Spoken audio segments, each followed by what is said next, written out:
नमस्कार दोस्तों। आज है 1 फरवरी 2024 और 1 फरवरी का जो भी इंपॉर्टेंट करंट अफेयर है उसको अपन डिटेल एनालिसिस और स्टैटिक जीके के साथ इस वीडियो में कवर करेंगे। तो चलिए बिना किसी देरी के आज की क्लास को शुरू करते हैं। पहला क्वेश्चन क्या है? झारखंड के नए मुख्यमंत्री कौन बने हैं? तो चेम्पई सोरेन। चेम्पई सोरेन झारखंड के नए मुख्यमंत्री बने हैं। अभी झारखंड में कोई भी चुनाव नहीं हुए हैं, फिर भी नए मुख्यमंत्री क्यों बने हैं? तो जो पुराने मुख्यमंत्री थे हेमंत सोरेन, उन पर एक ईडी की कार्रवाई हुई थी जिसके चलते उनको जेल जाना पड़ा था। तो ईडी की कार्रवाई से पहले हेमंत सोरेन ने अपने पद से इस्तीफा दे दिया था और नए मुख्यमंत्री के रूप में चेम्पई सोरेन ने पद ग्रहण कर लिया था। जो अभी झारखंड है उसके अंदर महागठबंधन की सरकार है जिसमें 3 पार्टियों के मध्य गठबंधन है, झारखंड मुक्ति मोर्चा, कांग्रेस और आरजेडी के मध्य। जो चेम्पई सोरेन नए मुख्यमंत्री है वो झारखंड मुक्ति मोर्चा पार्टी के उपाध्यक्ष है। 2005 से लगातार सरायकेला के विधायक है और उन्हें झारखंड टाइगर के नाम से जाना जाता है।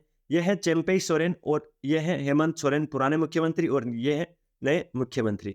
झारखंड को लेकर कुछ स्टैटिक्स जीके अपन कवर कर लेते हैं जो कि एग्जाम में बार बार पूछा जाता है।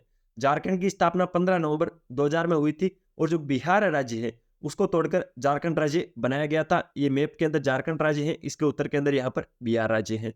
झारखंड की राजधानी रांची है। झारखंड के मुख्यमंत्री चेम्पई सोरेन है। राज्यपाल सीपी राधाकृष्णन है। झारखंड के अंदर विधानसभा की 81 सीट है और राज्यसभा की 6 सीटें हैं। लोकसभा की 14 सीटें हैं और जो बेतला राष्ट्रीय उद्यान है वो झारखंड के अंदर स्थित है। तो झारखंड को लेकर ये बार बार क्वेश्चन एग्जाम में पूछे जाते हैं जिनको आप कवर करोगे। झारखंड को लेकर पिछले कुछ दिनों में अपन ने इंपॉर्टेंट करंट अफेयर क्या देखा है उसको भी रिवाइज कर लेते हैं।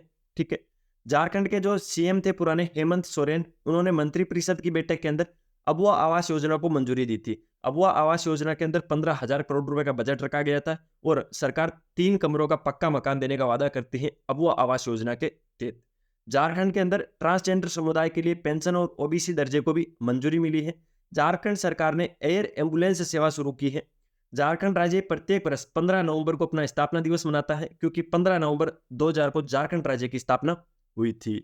अगला क्वेश्चन, एशियाई क्रिकेट काउंसिल के लगातार तीसरी बार अध्यक्ष कौन बने हैं? तो जय शाह।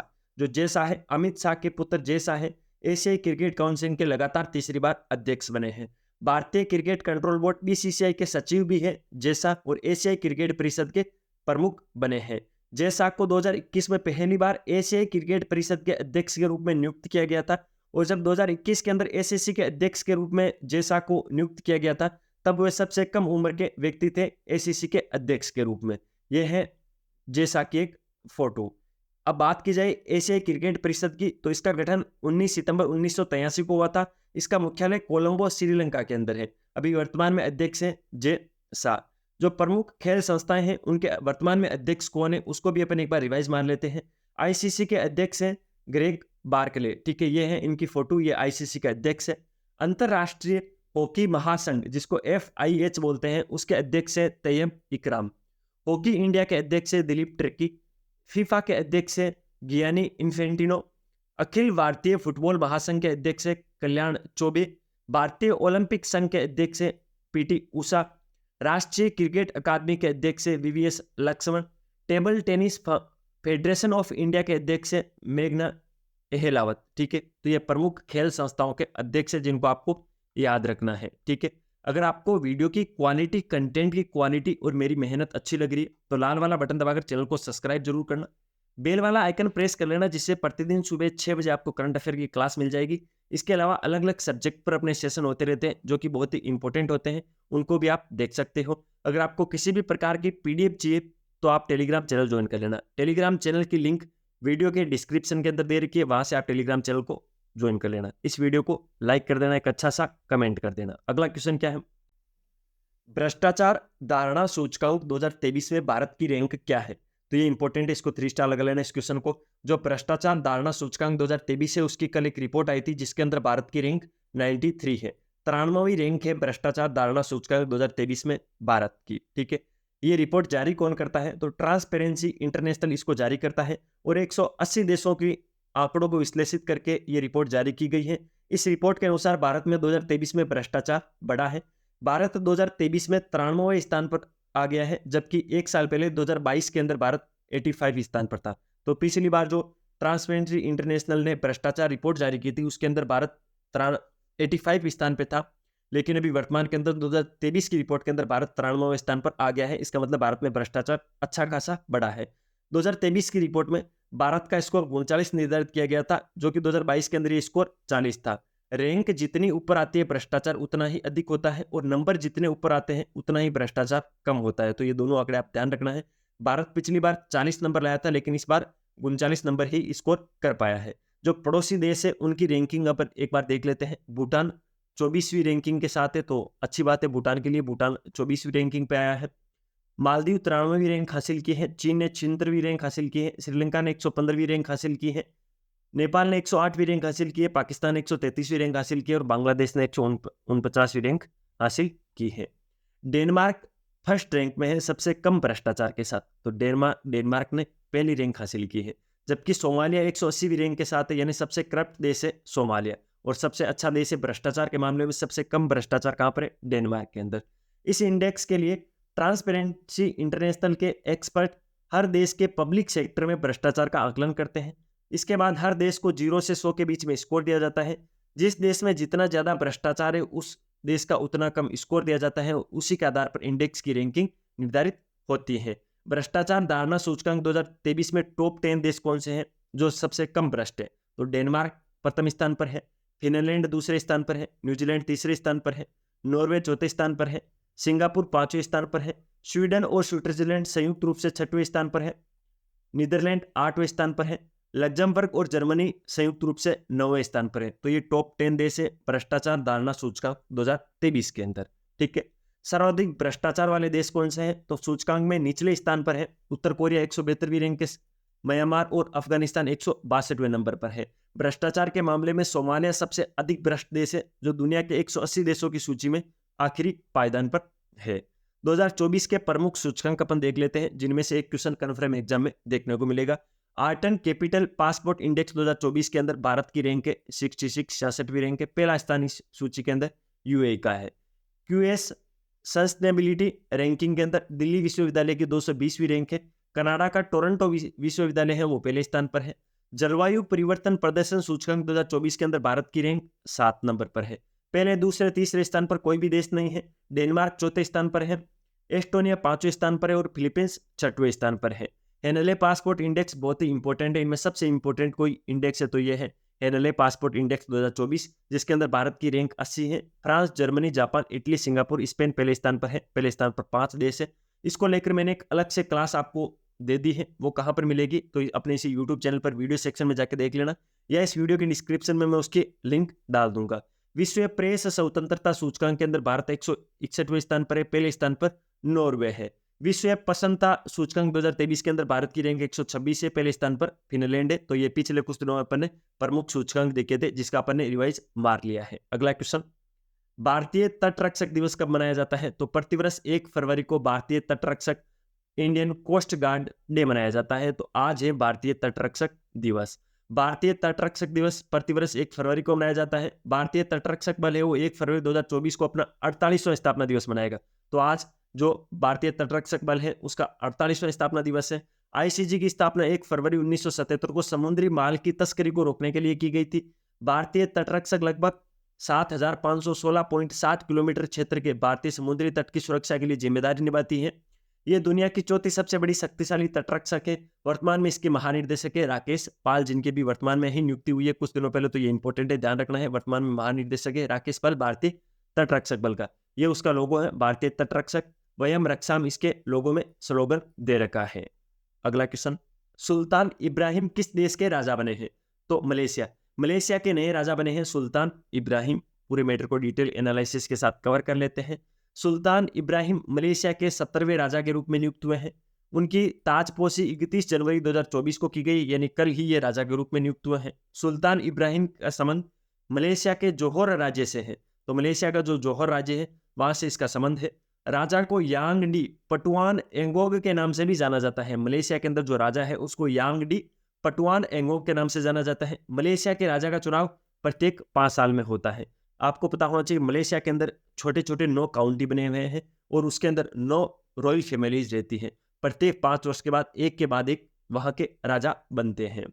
मलेशिया की बात हुई है तो मलेशिया का स्टैटिक्स जीके भी अपन कवर कर लेते हैं। मलेशिया की राजधानी है कुआलालंपुर। मलेशिया है उसकी राजधानी कुआलालंपुर है। मलेशिया को मैप में एक बार आप जरूर देख लेना, जो दक्षिणी पूर्वी एशिया है वहां पर यहाँ पर ये देश है मलेशिया, ठीक है। तो मलेशिया जो है वो दक्षिणी पूर्वी एशिया के अंदर स्थित है, जिसकी राजधानी है कुआलालंपुर, प्रधानमंत्री है अनवर इब्राहिम, मुद्रा है मलेशियाई रिंगटिंग। इंपॉर्टेंट है, ध्यान रखना है, मलेशिया की मुद्रा रिंगटिंग है।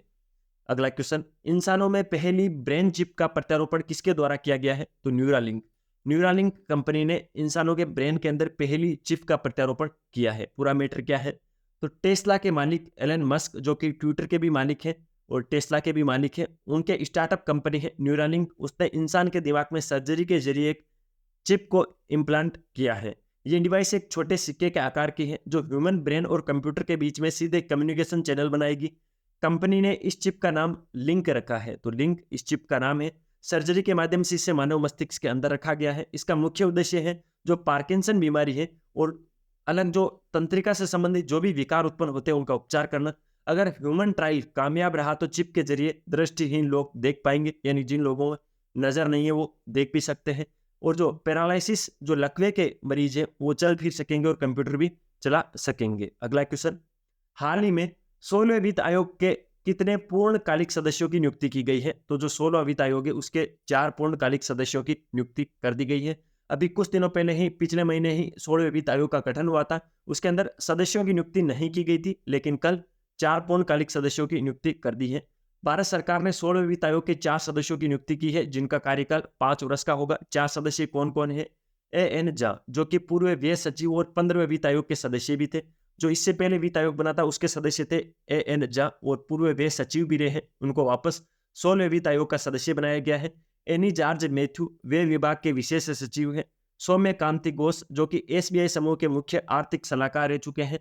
और निरंजन राजाध्यक्ष, जो कि अर्था ग्लोबल के कार्यकारी निर्देशक सीईओ रह चुके हैं। 16वें वित्त आयोग के अध्यक्ष है अरविंद पनगड़िया। 16वें वित्त आयोग के वर्तमान में अध्यक्ष है अरविंद पनगड़िया, जो पहले नीति आयोग के उपाध्यक्ष भी थे। ये फोटो है अरविंद पनगड़िया की। ये सारी चीजें इंपॉर्टेंट आपको ध्यान रखनी है। वित्त आयोग के बारे में पॉलिटी को लेकर क्या स्टैटिस्टिक्स जीके बनता है उसको कवर कर लेते हैं। वित्त आयोग है वो संविधान के अनुच्छेद 280(1) के तहत स्थापित एक संवैधानिक बॉडी है। ये केंद्र और राज्यों के बीच पैसा कितना बटेगा, कैसे बटेगा, इसकी देखरेख करता है। जो केंद्र और राज्य उनके बीच पैसों का बंटवारा करता है। मोटा मोटी चीज यही है। पहला वित्त आयोग 1951 में बना था, ठीक है। और पहला वित्त आयोग जो 1951 में बना था उसका अध्यक्ष बने थे केसी नियोगी। कौन बने थे? केसी नियोगी बने थे। और जो इससे पहले 15वां वित्त आयोग था उसके अध्यक्ष थे एनके सिंह। 16वें वित्त आयोग के अध्यक्ष मैंने आपको बता दिए हैं, अरविंद पनगड़िया जी बने हैं। 4 सदस्य हैं, A N Jha, Annie George Mathew, Soumya Kanti Ghosh और निरंजन राजाध्यक्ष। सारी चीजें इंपॉर्टेंट आपको ध्यान रखनी है। अगला क्वेश्चन है, लघु बाण जाति द्रव्य क्रय, जिसको लाभा बोलते हैं, ये योजना किस राज्य ने शुरू की है? तो ये ओडिशा राज्य ने शुरू की है लघु बाण जाति द्रव्य क्रय योजना। पूरा मैटर क्या है डिटेल एनालिसिस से कवर करते हैं। ओडिशा सरकार ने लघु बाण जाति द्रव्य क्रय योजना शुरू की है। यह लघु वन उपज के लिए 100% राज्य वित्त पोषित न्यूनतम समर्थन मूल्य योजना है। यानी जो वन उपज होती है, वनों से जो चीजें उत्पन्न होती है उनके लिए न्यूनतम समर्थन मूल्य मिनिमम सपोर्ट प्राइस एमएसपी की एक योजना है। अब हर साल लघु वन उपज का एमएसपी राज्य सरकार तय करेगी। ये योजना उड़ीसा की एक बड़ी आदिवासी आबादी को प्रभावित करेगी, जो राज्य की कुल आबादी का लगभग 23% है। यानी उड़ीसा के अंदर 23% आदिवासी जनजाति रहती है, आदिवासी आबादी है। और वो आदिवासी आबादी है वो वनों पर निर्भर करती है। वनों से जो लघु उपज होती है उनके लिए सरकार एमएसपी तय करेगी, मिनिमम सपोर्ट प्राइस तय करेगी। यानी पहले ही बता देगी कि इस प्रोडक्ट का मिनिमम आपको इतने पैसे तो मिलेगी ही। तो ये इंपॉर्टेंट है, ध्यान रखना है। जो अलग अलग राज्य हैं उनकी कुछ प्रमुख योजनाएं पिछले कुछ दिनों से जो चर्चा में रही है उसको एक बार रिवाइज मार लेते हैं। मुख्यमंत्री लाडली बहना आवास योजना मध्य प्रदेश सरकार की है। योग्यश्री योजना पश्चिम बंगाल सरकार की है। अबुआ आवास योजना मैंने इसी क्लास में पढ़ाई है, झारखंड राज्य सरकार की है। लाडली बहन योजना मध्य प्रदेश सरकार की है। गृह लक्ष्मी योजना कर्नाटक राज्य सरकार की है। संबल योजना हिमाचल प्रदेश सरकार की है। मुख्यमंत्री लोक सेवक आरोग्य योजना असम राज्य सरकार की है।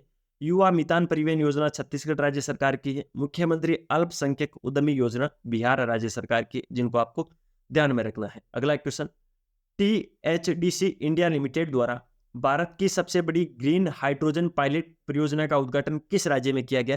तो किया गया उत्तराखंड।